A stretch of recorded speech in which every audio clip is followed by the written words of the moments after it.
نے کہا کہ من مات ولم یعرف امام زمانہ ہی مات میتتن جاہلیہ۔ کیا کہا رسول نے کہا کہ کوئی انسان اگر مر جائے اور وہ اپنے وقت کے امام کو نہ پہچانے، وقت کے امام کی معرفت نہ رکھے، تو وہ ایسا ہے جیسے کہ اس نے جاہل کی یعنی کافر کی موت مرا ہو۔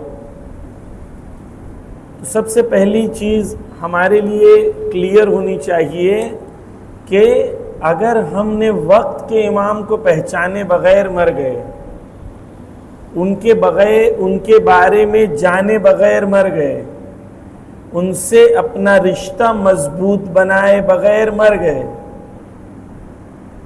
تو رسول کہتے ہیں کہ ہم ایسے مر گئے جیسے کہ ہم نے اسلام ہی قبول نہیں کیا، ہم نے جاہل مر گئے، کافر مر گئے۔ تو ہمارے لیے کلیئر ہونا چاہیے کہ زمانے غیبت میں آج میرا جو امام ہے اس سے میرا رشتہ مضبوط ہونا چاہیے، وہ میرا زندہ امام ہے، وہ زندہ ہے، ان سے میرا رشتہ مضبوط ہونا چاہیے۔ اگر ان سے رشتہ مضبوط نہیں ہے تو باقی کوئی بھی چیز فائدہ مند نہیں۔ آفرین۔ سب سے پہلے ہمارے امام کا نام محمد ہے، جو رسول اللہ کا نام تھا، محمد ابن الحسن۔ ان کے بابا کا نام امام حسن عسکری علیہ السلام۔ اللہم صلی علی محمد وآلہ۔ امام کے بہت سارے القاب ہیں اور بہت ساری کنیت ہیں، تو امام کے القاب میں، ٹائٹلز میں امام کے المہدی ہے، بقیت اللہ ہے، امام زمان ہے، القائم ہے، ولی عصر ہے، اس طریقے سے اور بھی ہیں امام کے القاب۔ امام کی کنیہ ابو القائم ہے یا ابا صالح المہدی ہے، یہ امام کی کنیہ۔ امام علیہ السلام کی جو زندگی ہے، امام علیہ السلام کی اس کو اگر ہم امام علیہ السلام کی ولادت کب ہوئی، تو امام علیہ السلام کی ولادت ہوئی 255 ہجری میں،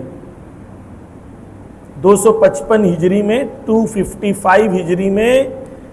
کتنی ہجری میں امام کی ولادت ہوئی؟ ہاں۔ اور کہاں پر امام کی ولادت ہوئی؟ تو امام کی ولادت سامرہ میں ہوئی۔ آج انشاءاللہ مولا آپ سب کو زیارت نصیب کرے۔ تو سامرہ جب جاتے ہیں تو سامرہ میں امام کا گھر ہے، جہاں پر امام کی ولادت ہوئی تھی وہ گھر موجود ہے، وہ بیسمنٹ میں وہ جگہ موجود ہے جہاں پر امام کی ولادت ہوئی تھی، عراق میں سامرہ میں۔ 255 ہجری میں امام کی ولادت ہوتی ہے۔ ان کی والدہ کا نام نرجس خاتون تھا، ان کی والدہ نرجس خاتون۔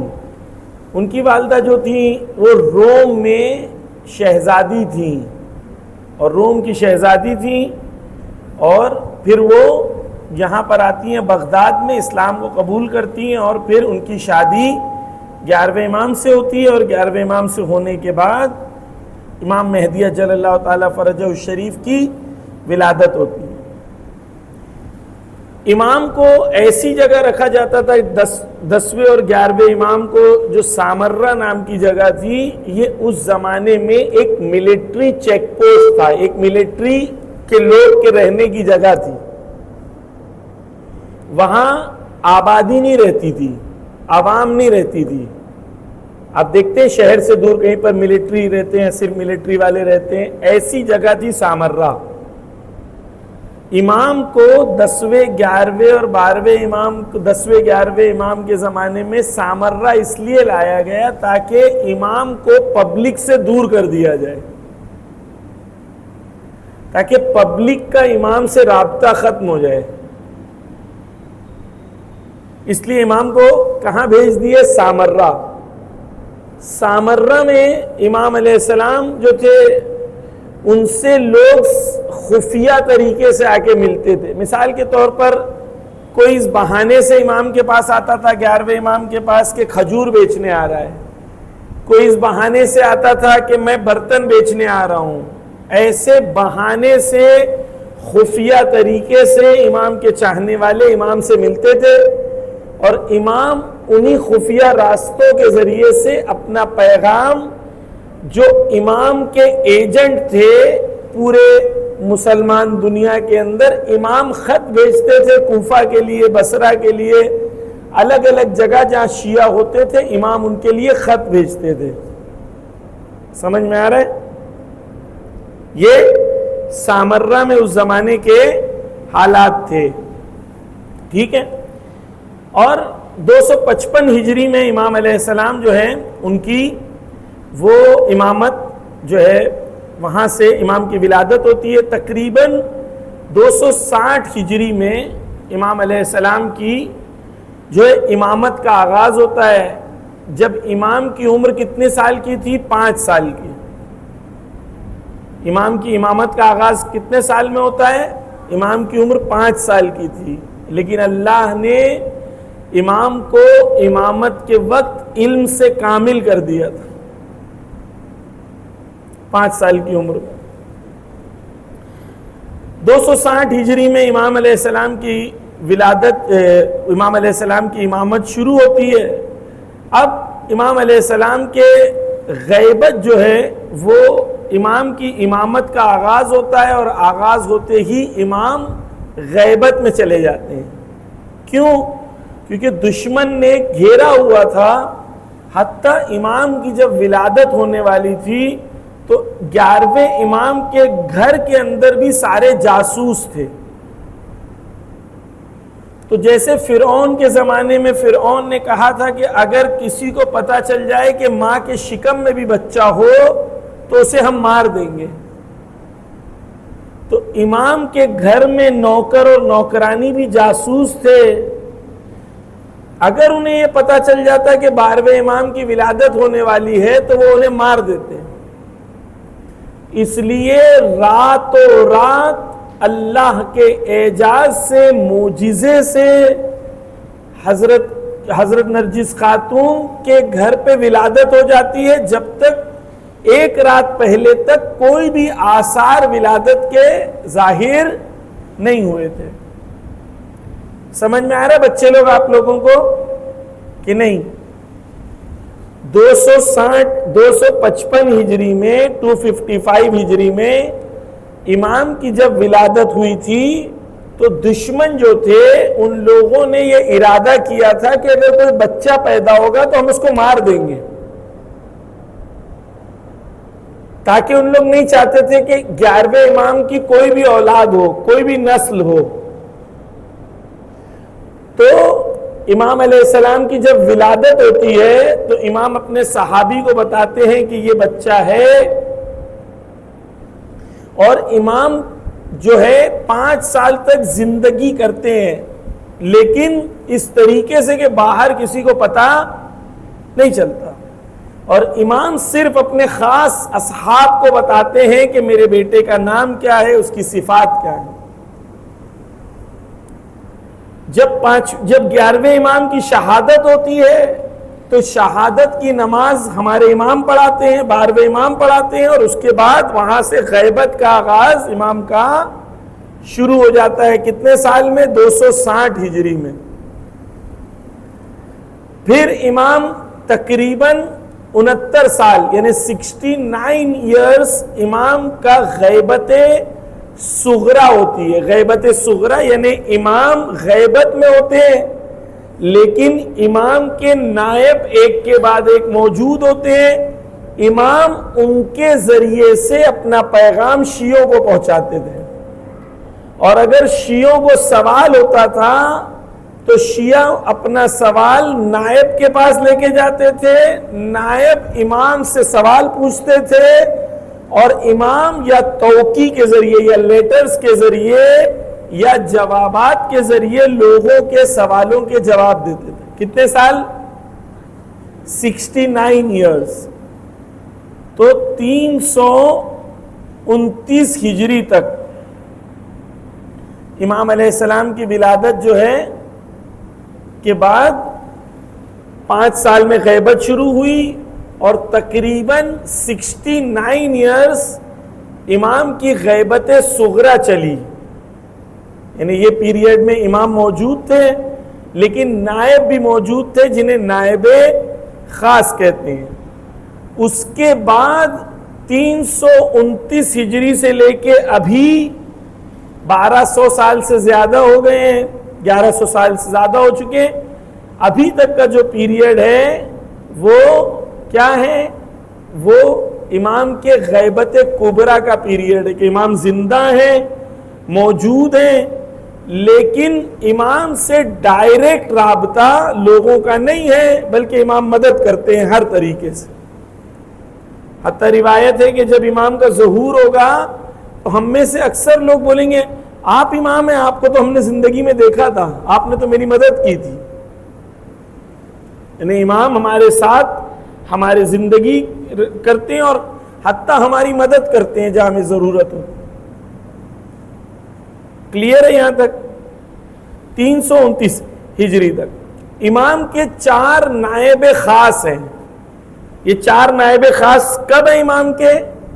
یہ وہ 69 ایئرز کے پیریڈ میں عثمان بن سعد عمری, محمد بن عثمان, حسین ابن روح اور علی ابن محمد السماری, یہ سب جو ہیں یہ کون لوگ ہیں؟ یہ امام کے 4 نائب ہیں. ایک کے بعد ایک 4 نائب تھے امام کے جن کے ذریعے سے امام لوگوں سے رشتہ اور ریلیشن رکھتے تھے. سمجھ میں آ رہا ہے بچے لوگ؟ سمجھ میں آ رہا ہے؟ امام کے کتنے نائب تھے؟ 4 تھے. اور امام کی غیبت صغرا کتنے سال کے لیے تھی؟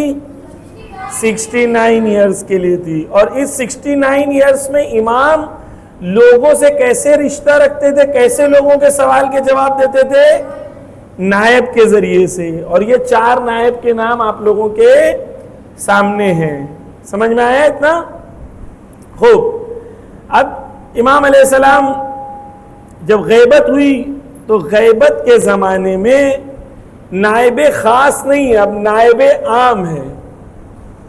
اب جو مرجع تقلید بنتے ہیں یا ولی فقی بنتے ہیں یہ ایسا نہیں ہے کہ انہیں امام ڈائریکٹ بناتے ہیں, بلکہ امام نے حدیث دی کہ زمانے غیبت میں جو بھی ہماری حدیثوں کو تم تک پہنچائے, ہمارے حکم کو پہنچائے, جو اپنے نفس کا فالو کرنے والا نہ ہو, اللہ پر بھروسہ رکھتا ہو, عالم ہو, مجتہد ہو, وہ کوالٹیز امام نے بتائی کہ جس کے اندر یہ تمام کوالٹیز پائی جاتی ہیں, آپ ان کو اپنا فقی مانو اور ان کا حکم ماننا آپ کے اوپر واجب ہے. تب زمانے غیبت میں مجھے امام کو ماننا ہے تو میں کیسے مانوں گا؟ میں مجتہد اور مرجع تقلید اور ولی فقی کے ذریعے سے میں مانوں گا, کیونکہ میرے پاس اتنا علم نہیں ہے کہ امام نے کیا کہا, کتنی حدیثیں پڑھی, قرآن آیت سب میں نہیں جانتا ہوں. تو میں کسی ایسے کو فالو کروں گا جو جانتا ہے. مثال کے طور پر آپ بیمار ہوتے ہیں تو آپ ڈاکٹر کے پاس جاتے ہیں, ڈاکٹر آپ کو دوا دیتا ہے تو جو دوا دیتا ہے آپ کھا لیتے ہیں. کیوں؟ کیونکہ ڈاکٹر جانتا ہے, آپ نہیں جانتے. ایسے ہی زمانے غیبت میں امام تک ہم ڈائریکٹ نہیں پہنچ سکتے تو ہم ان کے نائب عام کے تھرو ان تک پہنچتے ہیں. سمجھ میں آیا کہ نہیں؟ تو وہ نائب کون ہے؟ یا مرجع تقلید ہوں گے یا کلن ایک ولی فقی ہوگا جو ولایت فقی اور نظام ایک گورنمنٹ ہے, فی الحال اس پہ گفتگو نہیں کرنا. خوب, ایک ویڈیو دیکھتے ہیں ہم لوگ, پتہ نہیں ویڈیو چلے گا کہ نہیں چلے گا, لیکن اگر ویڈیو چلے گا تو ایک ویڈیو دیکھتے ہیں.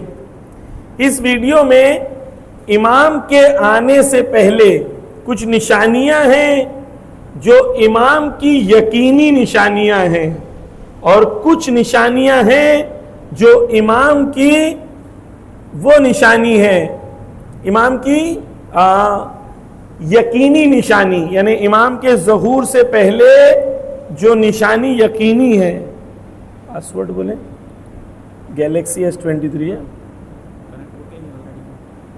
یہ والا کنیکٹڈ ہے کہ نہیں پتا. ہو گیا. یہ آپ لوگ ویڈیو دیکھیں, اس کے اندر بتایا گیا ہے کہ امام کی یقینی نشانیاں کون سی ہیں. یہ چل نہیں رہا لگتا.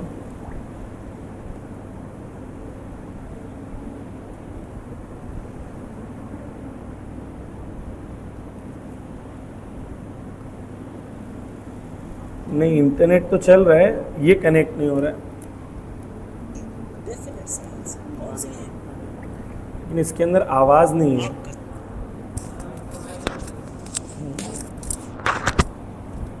ہاں لگا رہا ہوں. آواز اس سے ڈال.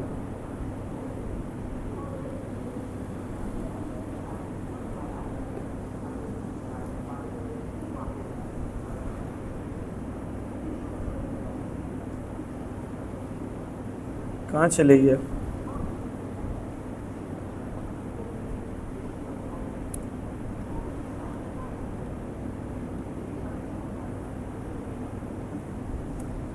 ضروری ہے کہ ہم اپنی ذمہ داریوں پر عمل کریں.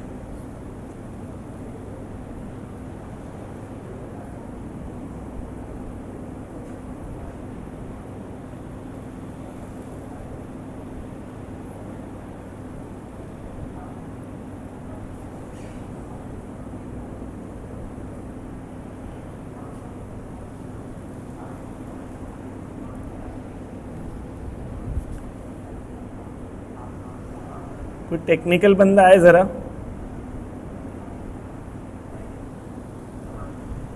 اسپیکر کہاں پر ہے؟ یہاں پر اسپیکر پہ کیوں نہیں ہو رہا؟ مجھے لگتا ہے وہ وہاں سے اٹھا رہا ہے وہ. خیر چھوڑ دیں اس کو. ہاں لیکن آڈیو یہ اسپیکر پہ پلے ہونا چاہیے تھا نا.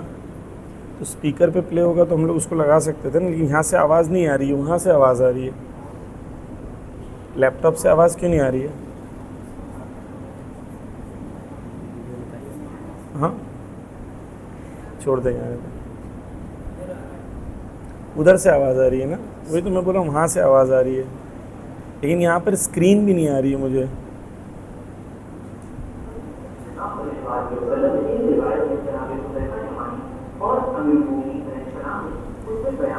ایک میں واپس سے لگا دوں.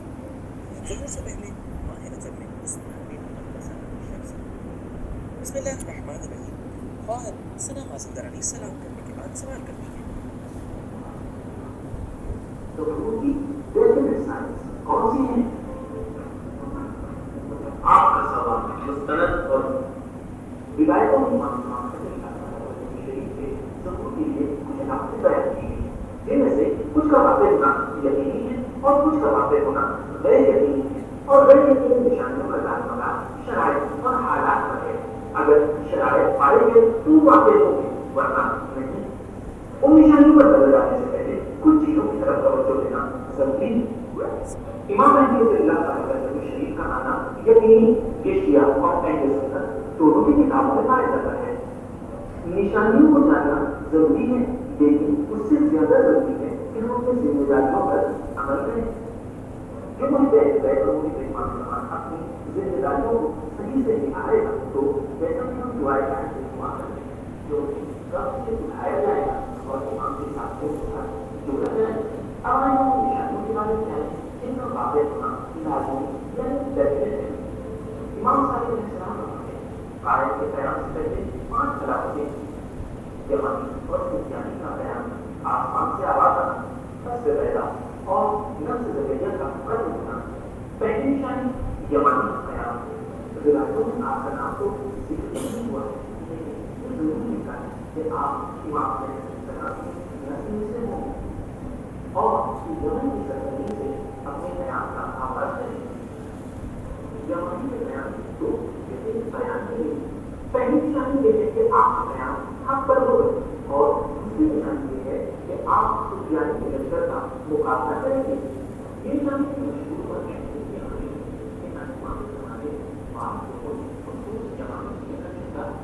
مثال کے طور پر عبد الرحمان بن محمد بن اشعث دوسری نشانی سفیانی کا غروب ہے. رسول اللہ صلی اللہ علیہ وسلم کی روایت میں جناب حذیفہ یمانی اور امیر المؤمنین علیہ السلام نے آواز نہیں آ رہی ہے. یعنی تصدیق کیا ہے تو اس میں لائیں ادھر لائیں, اس کو بند کر دیں. اس کا تعلق ابو سفیان کی نسل سے ہوگا. وہ عروج ہے بظاہر دینداری کا سلوک کر کے بہت سے مسلمانوں کو پکارے اور ایک زمین مشتر تیار کرے. شام میں اور فلسطین اور اردن پر قبضہ کر کے اپنی حکومت کا پرچم لہرائے گا. کوئی ایسا حرام کام نہ ہوگا جسے وہ انجام نہ دے. سرزمین خلافت کی قابل ہوگا. اور ایک سلوات پڑھ دیں محمد والے محمد پر.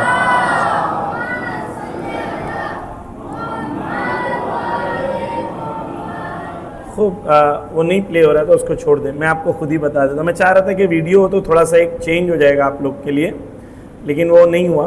خوب امام علیہ السلام کی اس کے لیے ظہور کے لیے جو ہے کہا گیا ہے کچھ نشانیاں ہیں. اس کے اندر سے جو ظہور کی نشانیاں ہیں اس کے اندر امپورٹنٹ یہ ہے کہ 5 نشانیوں کو بیان کیا گیا. پہلا کیا ہے؟ یمانی کا بلند ہونا. یمن میں ایک فوج اٹھے گی یا ایک شخص اٹھے گا جسے یمانی کہیں گے, وہاں سے خروج ہوگا. دوسرا سفیانی, جو آج کا ہم لوگ سیریا بولتے ہیں, اس کے اطراف سے ایک سفیانی باطل لشکر ہوگا جو خروج کرے گا. آج دونوں چیزیں ہو رہی ہیں, لیکن اس کا مطلب یہ نہیں ہے کہ آج ہونے والا ہے, کیونکہ اماموں نے کہا ہے کہ اگر کوئی آپ کو یہ کہے کہ یہ ایسا ہے یہ ایسا ہے تو جھوٹا ہے. ہم لوگ نہیں کہہ سکتے. ہو سکتا ہے کہ ہو, کیونکہ نشانیاں ویسی ہیں, لیکن ہم لوگ کہہ نہیں سکتے کہ یہ یہی ہے.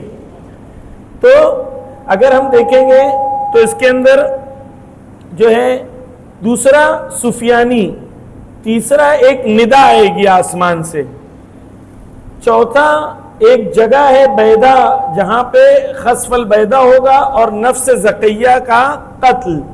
یہ 5 نشانیاں بتائی گئی ہیں کہ 5 یقینی نشانیاں ہیں جو امام کے ظہور کے وقت یا اس کے پہلے ہوں گی. سب سے پہلے یہ ہے کہ جو یمانی کا لشکر ہوگا اس کی موومنٹ جو ہوگی وہ حق کے لیے ہوگی. یعنی یمن سے جو لشکر اٹھے گا وہ حق کے لیے اٹھے گا اور اس کی وہ سفیانی کے لشکر کے مقابلے میں کھڑا ہوگا. اور آج بھی ایسا ہی ہے, ایک لشکر سفیانی کے نام سے کھڑا ہو رہا ہے اور وہ اس کی نشانی ہوگی. اور دوسرا یہ ہے کہ جب سفیانی کا لشکر خروج کرے گا, اس کا نام بھی ہے تاریخ میں, کہتے ہو تقریباً رجب کے موقع پر یہ ہوگا, وہ اسلام کا چہرہ پہن کے آئے گا لوگوں کو دھوکہ دینے کے لیے. یعنی سفیانی کا لشکر ہوگا جو امام مہدی کے مقابلے میں کھڑا ہوگا, لیکن وہ چہرہ اسلام اور مسلمانوں کا چہرہ بن کے آئے گا لڑنے کے لیے. وہ ہر قسم کے ظلم کو وہ کرنے تیار ہوگا. کہتے ہیں کہ امام کے ظہور سے تھوڑا پہلے یہ سفیانی کا لشکر جو ہے وہ تیار ہوگا جو امام سے لڑنے کے لیے آئے گا میدان میں. اس کے بعد خسف البیدا نام کا ایک ایونٹ ہوگا کہ جہاں پر سفیانی کی فوج کو زمین نگل جائے گی. کچھ لوگ جو ہیں وہ زمین سے جو ہے سفیانی کی آرمی سے لوگ آئیں گے, تو وہ یہ خسف البیضہ ہوگا. پھر اس کے بعد جو ہے نفس زکیہ, ایک کوئی پاک شخص ہوگا جس کو نفس الزکیہ کہا جائے گا, جس کا نام تاریخ میں محمد ہے, اور وہ امام حسن علیہ السلام کی اولاد میں سے ہوگا. ابھی میں نہیں کہہ رہا ہوں کہ ایسے ہو رہا ہے, لیکن آیت اللہ خامنہ ہی اس وقت امام حسن کی اولاد میں سے حسنی ہے. لیکن یہ میں نہیں کہنا چاہ رہا ہوں بالکل ذرہ برابر کہ آج جو ہو رہا ہے وہ امام مہدی کے ظہور سے نزدیک ہے, لیکن ہمیں اپنی آنکھیں کھلی بھی رکھنی چاہیے کہ کیا ہو رہا ہے دنیا میں. ٹھیک ہے, تو نفس الزکیہ کا قتل یہ نشانیوں میں سے ہے کہ امام زمانہ کا ظہور نزدیک ہوگا. لیکن یہ تمام نشانیاں ہیں, اس سے زیادہ امپورٹنٹ کیا ہے کہ کب ظہور ہوگا؟ ظہور تب ہوگا جب قوم امام کے سپورٹ کے لیے تیار ہوگی. جب قوم امام کے سپورٹ کے لیے تیار نہیں ہوگی تو جس طریقے سے امام علی تھے شہید ہو گئے، 12ویں امام آئیں گے نعوذ باللہ خدا نہ کرے شہید ہو جائیں گے، ہم کیا کریں گے؟ قوم اتنی تیار ہونا چاہیے کہ وقت کے امام کو سپورٹ کر سکے۔ اسی طریقے سے جو ہے ایک آواز آئے گی، ندا آئے گی، جس ندا سے آواز آئے گی کہ آخری حجت زمین پر آ گیا ہے اور وہ قائم ہے، تو یہ ندا بھی جو ہے ندا آسمانی، یہ 5 چیزیں جو کہا گیا ہے کہ یہ جو ہے اس کے اندر سے ظہور کی نشانیوں میں سے ہے۔ لیکن جیسا میں نے کہا کہ ظہور کی نشانیوں، یہ تو نشانیاں ہیں، ان نشانیوں میں ہمارا کوئی رول نہیں ہے۔ ہمارا رول یہ ہے کہ کیا ہم لشکر میں جانے کے لیے تیار ہوئے یا نہیں ہوئے۔ امام حسین لوگوں کو بلاتے رہے میرے لشکر میں آؤ، لیکن کوئی آیا۔ مولا علی بولتے رہے میرے لشکر میں آؤ، لیکن کوئی آیا نہیں۔ اسی طریقے سے آج بھی امام زمانہ ہم کو بلا رہے ہیں میرے لشکر میں آؤ، کیا میں ان کے لشکر میں جانے کے لیے تیار ہوا یا نہیں؟ یہ اصل بات ہے۔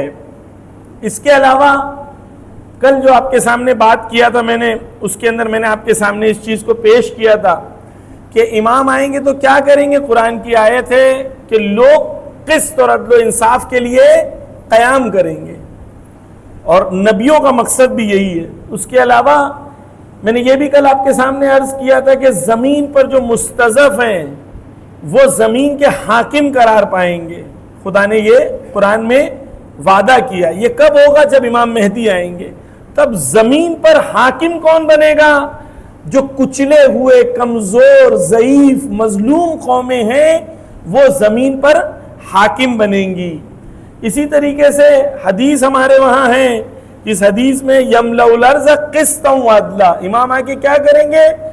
زمین کو مالا مال کر دیں گے عدل و انصاف سے، کما مولعت، اسی طریقے سے کہ زمین بھری ہوئی ہوگی، کس سے؟ ظلم و جور سے۔ یعنی امام آ کے کیا کریں گے؟ زمین کو عدل و انصاف سے بھر دیں گے۔ تو یہ امام آ کے کیا کریں گے؟ عدل و انصاف۔ زمانے غیبت میں مجھے کیا کرنا ہے؟ سب سے پہلی چیز عدل و انصاف کی کوشش۔ میرے گھر میں عدل و انصاف ہونا چاہیے، میرے سماج میں عدل و انصاف ہونا چاہیے، میرا سماج ظلم سے پاکیزہ ہونا چاہیے، تب میں امام مہدی کے لیے انتظار کر رہا ہوں۔ اگر میرے خود کے گھر میں ظلم ہے، میرے خاندان میں ظلم ہے، میرے رشتہ داروں میں ظلم ہے، میرے سماج میں ظلم ہے، تو میں کون سے امام کا انتظار کر رہا ہوں؟ تو یہ چیز امپورٹنٹ ہے۔ کچھ ذمہ داریاں ہیں غیبت میں۔ سب سے پہلی ذمہ داری ہے کہ وقت کے امام سے معرفت رکھنا، ان کو پہچاننا، ان سے بات کرنا۔ ہمارے حدیث ہے الامام انیس الرفیق و والد الشفیق۔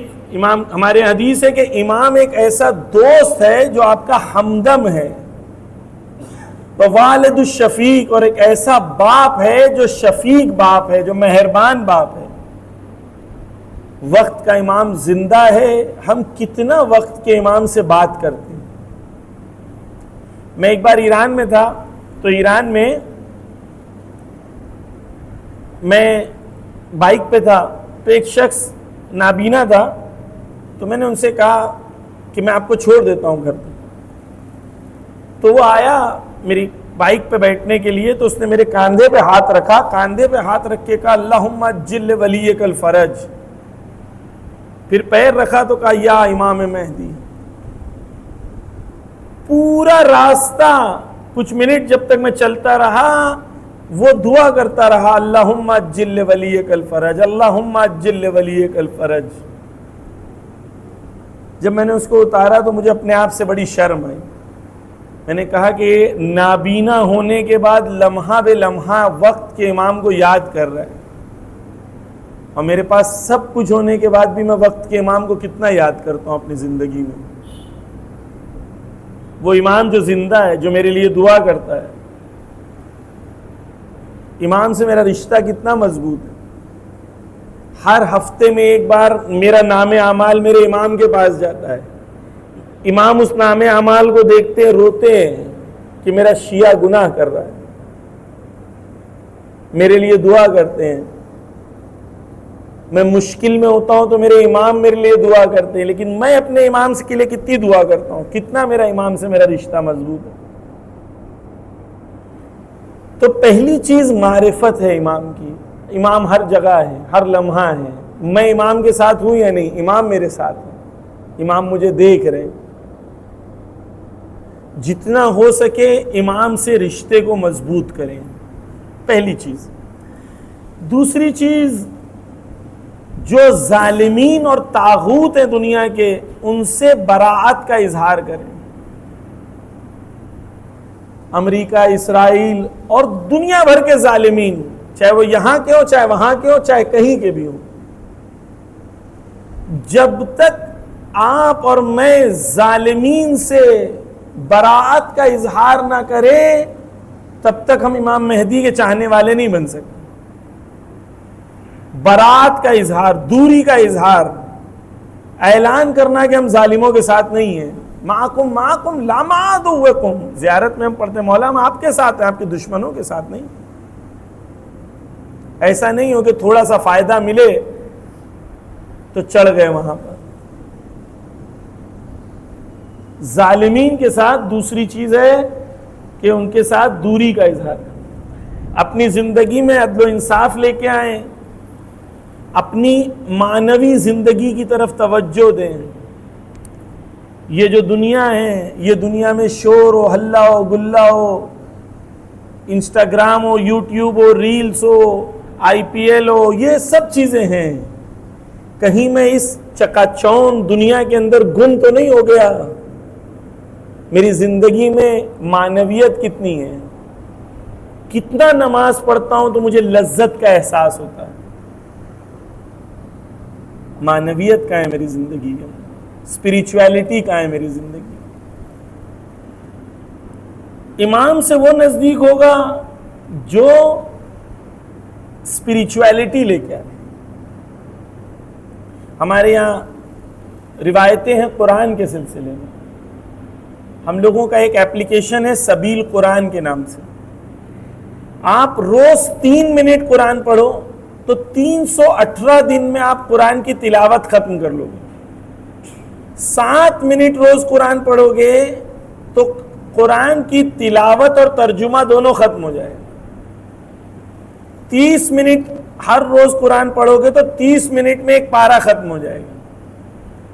40 منٹ قرآن سنو گے تو ایک پارے کا ترجمہ ختم ہو جائے گا۔ 10 منٹ ہر روز قرآن سنو گے، صرف 10 منٹ، 5 سال میں پورے قرآن کی تفسیر ختم ہو جائے گی۔ کتنا آسان ہو گیا آج۔ آج سے 50 سال پہلے بڑے بڑے علماء کے پاس یہ آپشن نہیں ہوتا تھا کہ میں تفسیر قرآن پوری حاصل کر لوں۔ آج آپ 10 منٹ ہر روز دو، 10 منٹ بس۔ ہم میں سے کون ہے جو کہہ سکتا ہے میرے پاس 10 منٹ نہیں ہے دن میں؟ سوچیں ہمارے گھر ایسے ہو جائیں کہ بھائی ہم کھانا کھانے سے پہلے پوری فیملی پہلے تفسیر سنے گی 10 منٹ کا، پھر کھانا کھائیں گے۔ قرآن کو اپنی زندگی میں لے کے آئیں۔ اہل بیت اور قرآن یہ 2 پر ہیں جس سے ہمیں پرواز کرنا ہے۔ ہم نے قرآن کو چھوڑ دیا تو ہم لوگوں نے قرآن کو آپ کے لیے آسان بنا دیا۔ 3 منٹ ہے 3 منٹ دے دو، 7 منٹ ہے 7 دے دو، 10 ہے 10 دے دو۔ 10 منٹ ہر روز صرف پورے قرآن کی تفسیر پڑھ لیں گے ہم۔ تو اس طریقے سے اپنی اسپریچویلٹی پہ کام کریں، آپس میں اتحاد پہ کام کریں۔ واضح طور پر امام کا خط ہے جہاں امام کہتے ہیں کہ مومنین کے آپس کی دشمنی کی وجہ سے میرے ظہور میں تاخیر ہوتی ہے، ڈیلے ہوتا ہے میرا ظہور۔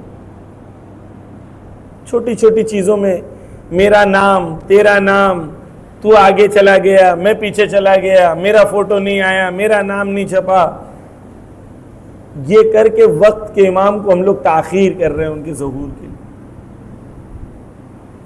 مومنین کے درمیان اتحاد، اور ظالمین کے خلاف مقابلہ کرنے کی صلاحیت کو پیدا کرے. زمان غیبت میں نظام ولایت فقیہ کو فالو کریں جو ایران میں حکومت اسلامی ہے. جو قوم نے اس نظام کو فالو کیا وہ کامیاب ہو گئی، جو قوم نے اسے چھوڑ دیا وہ قوم دنیا میں ذلیل و خوار ہو گئی. آج آپ کے سامنے کیسے ذلیل ہوئے.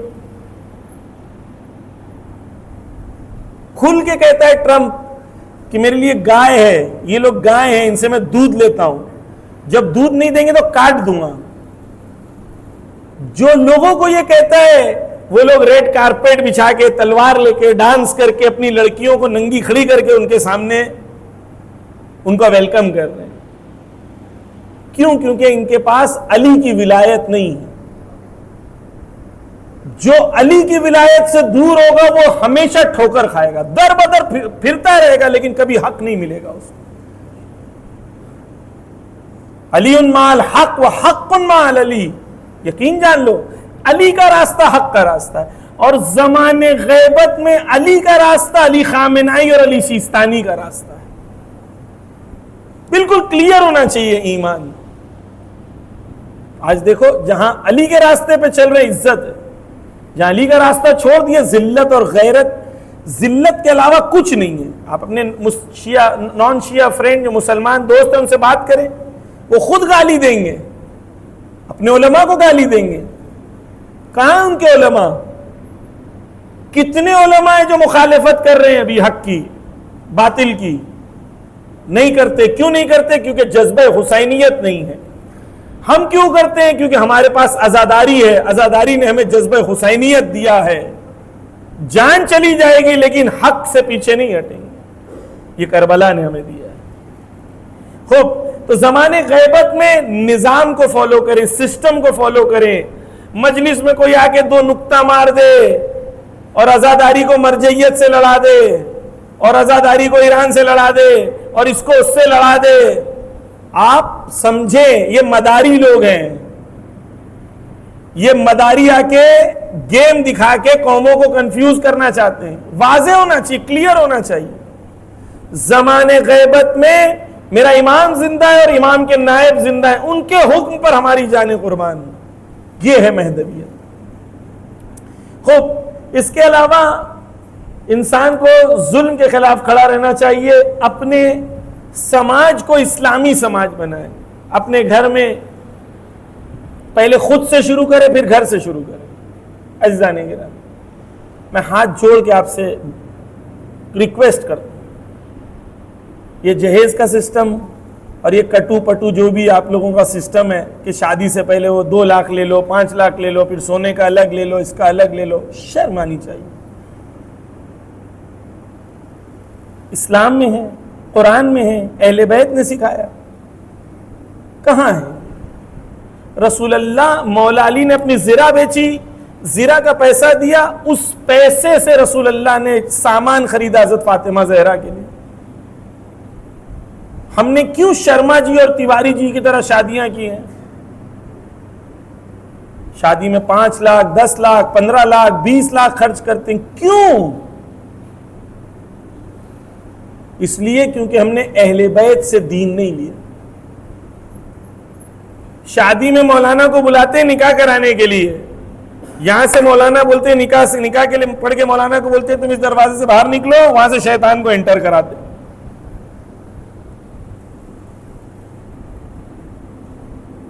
دین ہمارا.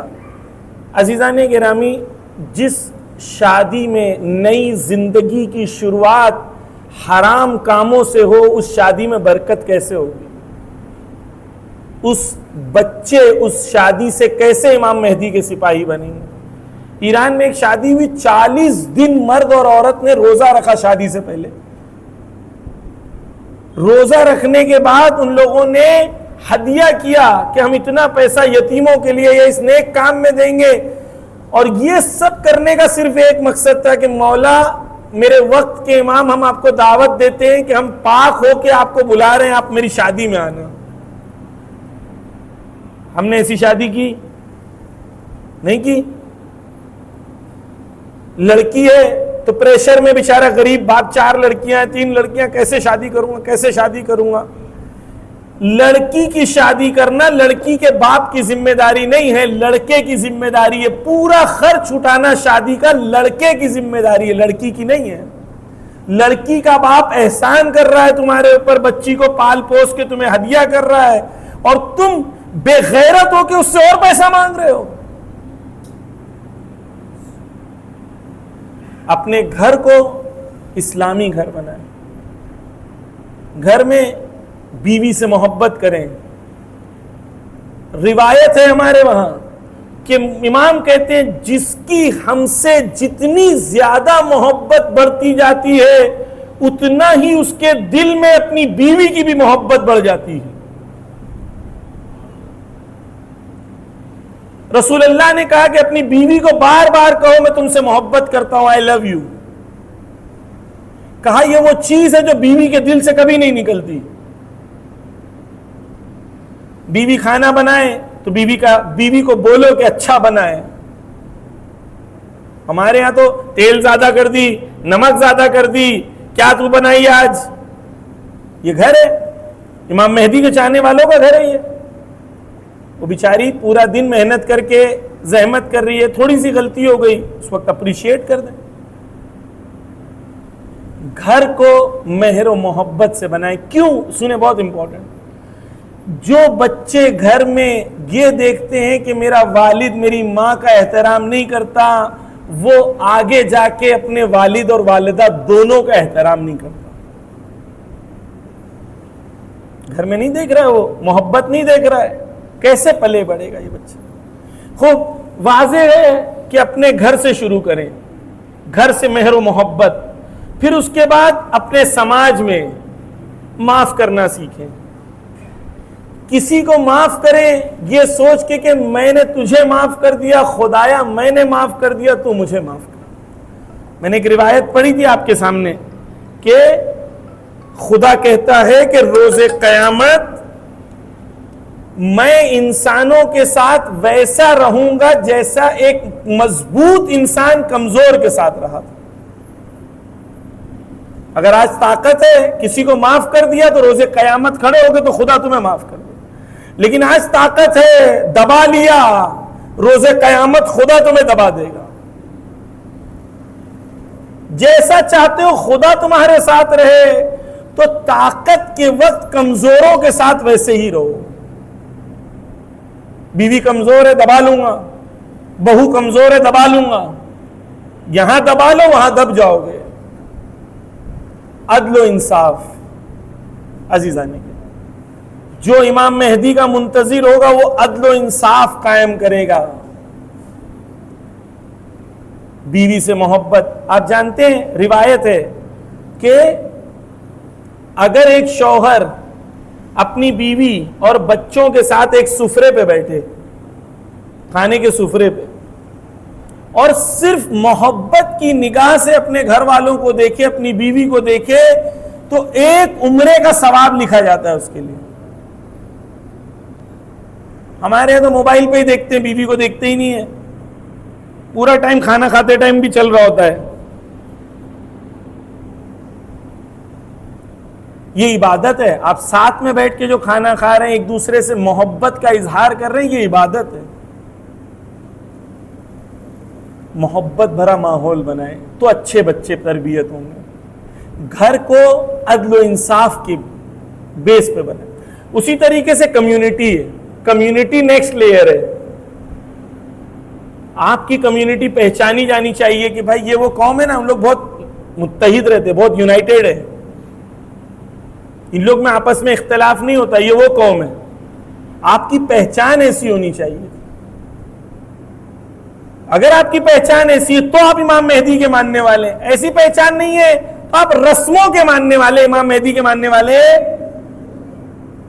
اتحاد، مومنین کے دل جڑیں، ایک دوسرے کو معاف کریں، ایک دوسرے کے دل جوڑیں. کیوں؟ امام مہدی کے لیے.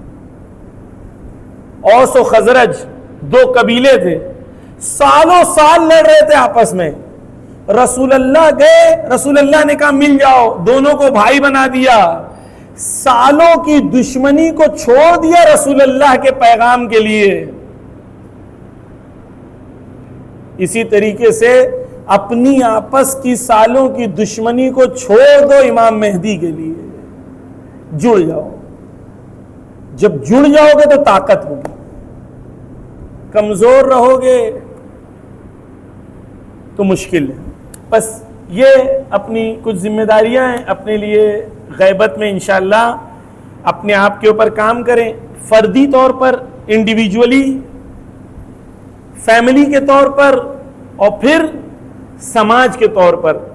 تب ہم حقیقت میں کہہ سکیں گے کہ ہم امام کے چاہنے والے ہیں. ایک ایسا سماج بنائیں کہ جب امام آئیں تو آپ ان کو مچھلی پٹنم میں لائیں تو آپ کو احساس ہو کہ میں یہاں لا رہا ہوں, مولا کو بتا رہا ہوں, مولا دیکھو یہاں پر یہ موجود ہے, مولا دیکھو یہ ہے, مولا دیکھو یہ, مولا دیکھو یہ. کیا ہے ہمارے پاس؟ ایک چھوٹا سا گاؤں ہے جونپور کے پاس, اس ایک گاؤں میں 47 IAS آفیسر ہیں. ایک گاؤں میں 47 IAS آفیسر ہیں. ہمارے یہاں کتنے ہیں؟ نہیں ہے. تو کیوں نہیں ہے؟ جنت تو سب کو فری میں ملنے والی ہے, محنت تو کرنا نہیں ہے. سرٹیفکیٹ تو میں دے دوں گا, میرا خود کا جانے کا کنفرم ہے کہ نہیں پتا نہیں, لیکن آپ کو سرٹیفکیٹ ضرور دے دوں گا. جس کو ملے یوں تو وہ کام کرے کیوں؟ فری میں بیٹھے بیٹھے مل رہی ہے جنت, تو کیوں محنت کرنا ہے؟ عزیزان گرامی, ہمیں وقت کے امام کے لیے زمینہ سازی کرنا ہے. آپ کا میرا گول یہ ہونا چاہیے کہ آندھرا پردیش میں کیسے میں شیعت کو پھیلاؤں, کیسے میں امام مہدی کے لیے کام کروں, کیسے نچلی ذاتی کو میں لاؤں اہل بیت کے در پہ, کیسے لوگوں کو عزت و شرف عطا کروں, کیسے لوگوں کو عدل و انصاف کی تمنا دلاؤں. میرا گول بہت بڑا ہونا چاہیے تھا, لیکن میرا گول ہی نہیں بڑا ہے, میرا گول بہت چھوٹا ہے. کیوں؟ کیونکہ میں نے ظہور کو اور امام مہدی کو اپنی زندگی میں اور ان کے مقصد کو اپنی زندگی کے مقصد سے جوڑا نہیں ہوں. کیونکہ میں نے نہیں جوڑا ہوں, رزلٹ کیا ہوا؟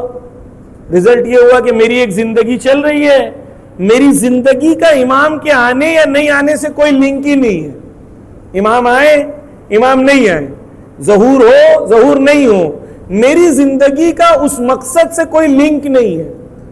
اگر میں امام مہدی کا چاہنے والا ہوں تو میری زندگی کا مقصد امام کے ظہور سے لنک ہونا چاہیے. اس بڑی دیوار میں اگر میں ایک اینٹ نہیں لگا سکتا تو چھوٹا سا سیمنٹ کا ٹکڑا تو لگا سکتا ہوں ظہور کے لیے. میں نے وہ لگایا یا نہیں لگایا؟ میری ذمہ داری ہے امام کے لیے کام کرنا. انشاءاللہ خدا ہم سب کو توفیق دے کہ وقت کے امام کے لیے ہم لوگ کام کر سکیں انشاءاللہ. کچھ سوال اگر آپ لوگوں کے ہوں تو انشاءاللہ میں خدمت میں حاضر ہوں. تھوڑے سوال لے لیتے ہیں.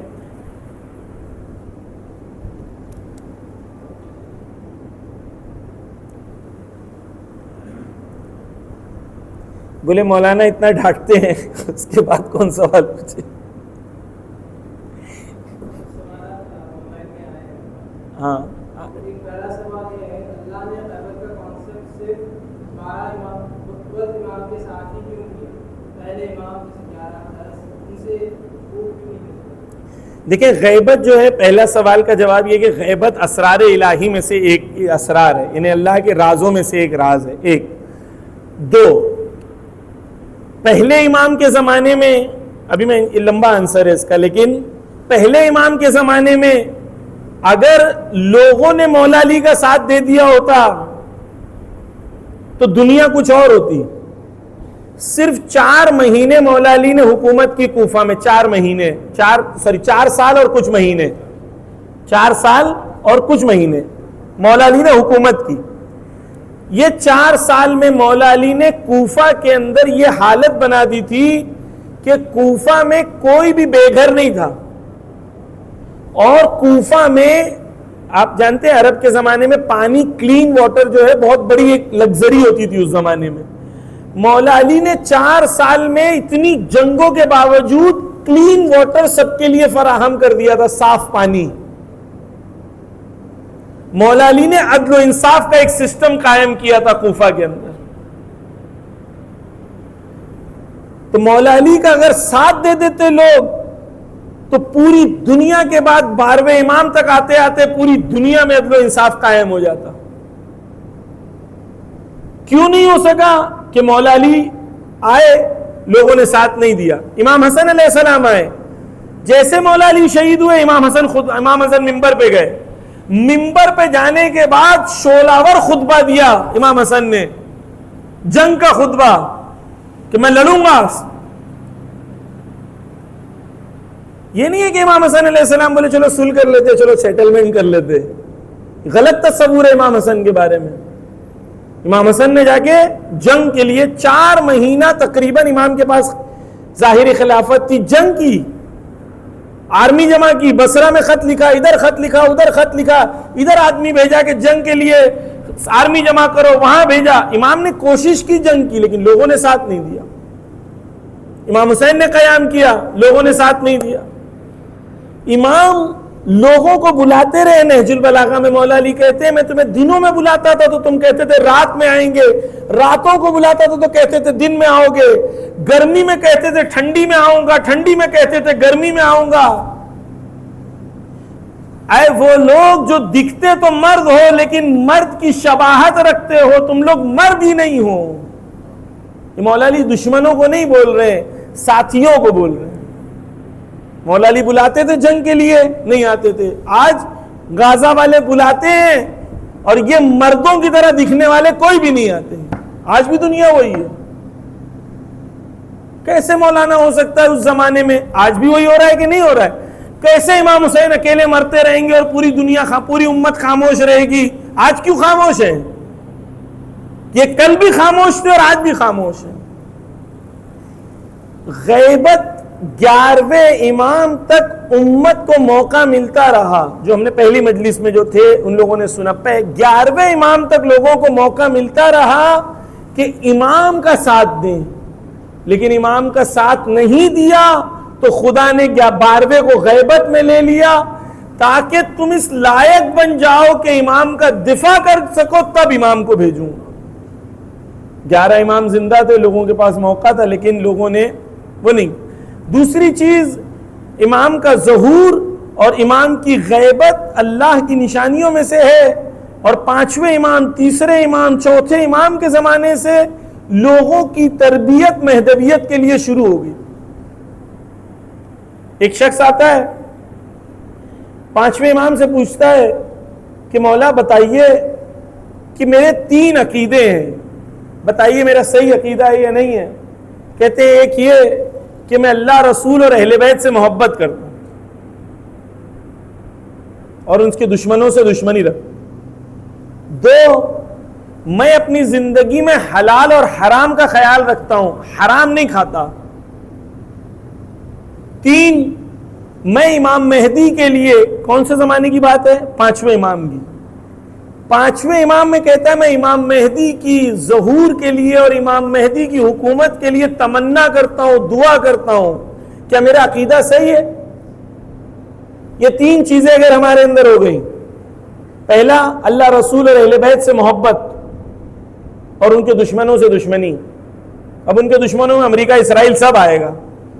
مرے ہوئے دشمن کو لعنت کرنا آسان ہے، زندہ دشمن کو لعنت کرنا سخت ہے. دوسرا، حلال حرام کا خیال رکھنا.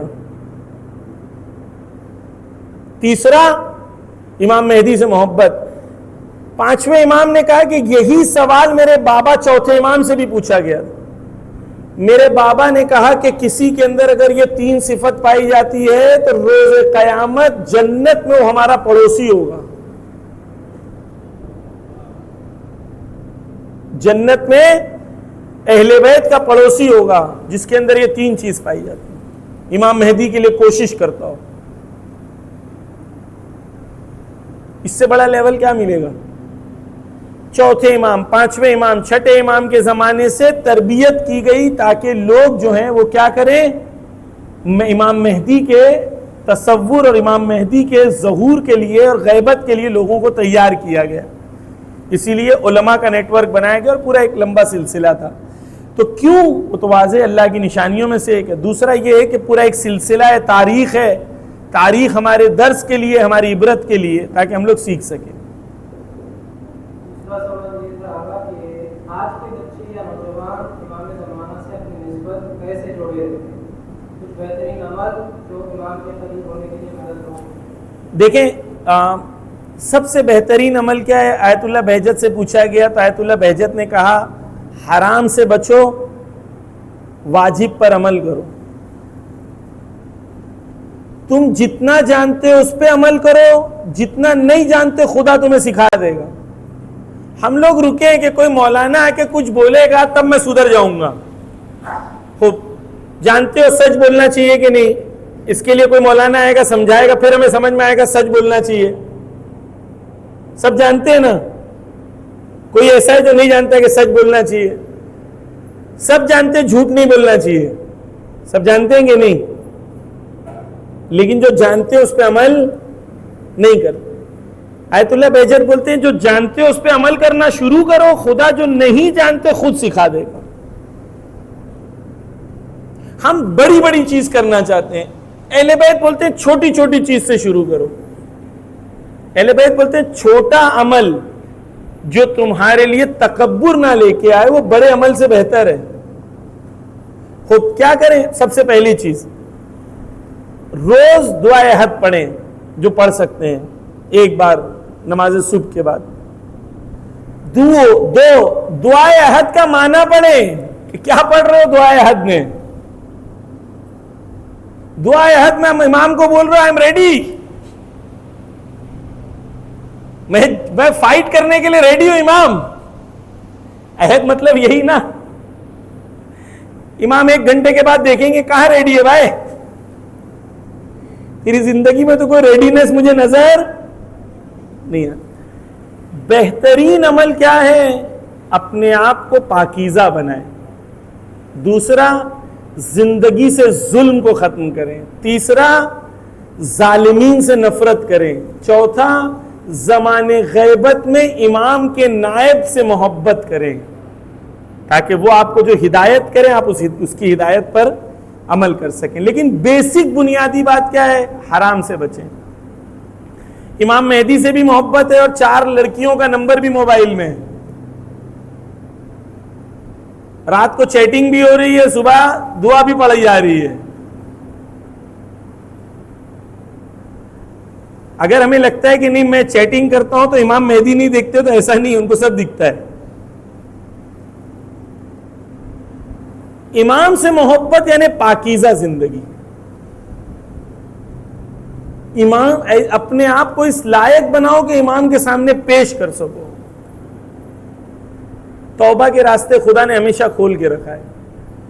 مولانا میں بہت گنہگار ہوں، توبہ نہیں کر سکتا ہوں. میں نے وقت نہیں ہے توبہ پہ گفتگو کرنے کے لیے، لیکن اتنا بول دوں کہ سمندر بھرے ہوئے گناہ بھی اگر کوئی کر کے خدا کے سامنے سچے دل سے آنسو ٹپکا لینا، خدا کی رحمت جوش کر جاتی، سوائے اس کے کہ کسی انسان کا حق اس کی گردن پر ہو. جس کا حق اس کی گردن پہ اس کو پلٹانا ہے. اگر کوئی جوان ہے اس کو لگ رہا ہے میں نے گناہ کیا ہے، گنہگار ہوں، میں کیسے مولا کے پاس جاؤں گا، نہیں. کب امام نے کہا؟ ایک بار امام صادق علیہ السلام جو ہے مدینہ کی گلی سے آ رہے تھے، صلوات پڑھ دیں ان کی ذات مقدس کے لیے.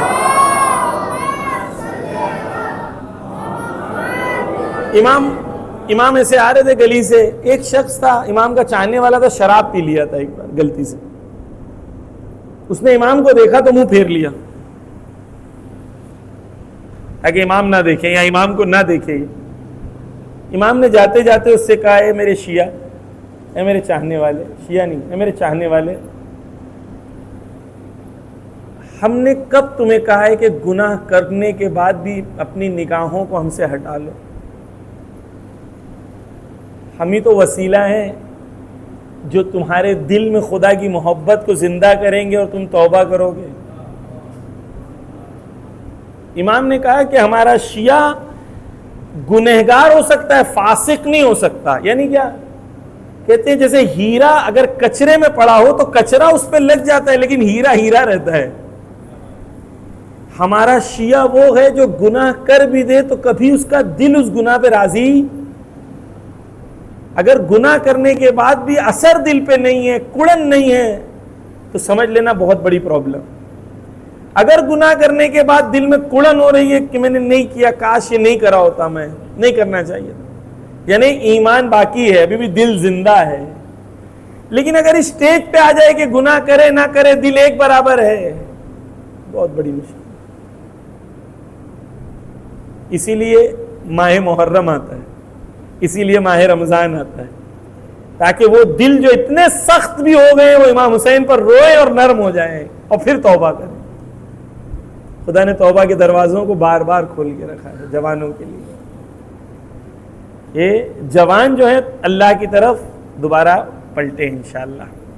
بس انشاءاللہ خدا ہم سب کو توفیق دے کہ وقت کے امام کی معرفت کو حاصل کر سکیں اور وقت کے امام کے سپاہی بن سکیں، اپنی زندگی کو ان کے مقصد سے وصل کر سکیں، ان سے جوائن کر سکیں. ایسے گھر بنائیں جس گھر میں امام مہدی کے چاہنے والے بچے پیدا ہوں اور ان بچوں کی ہم تربیت کر سکیں جو وقت کے امام کے کام آ سکے انشاءاللہ. وقت کے امام کی دعا پڑھتے ہیں. بسم اللہ الرحمن الرحیم.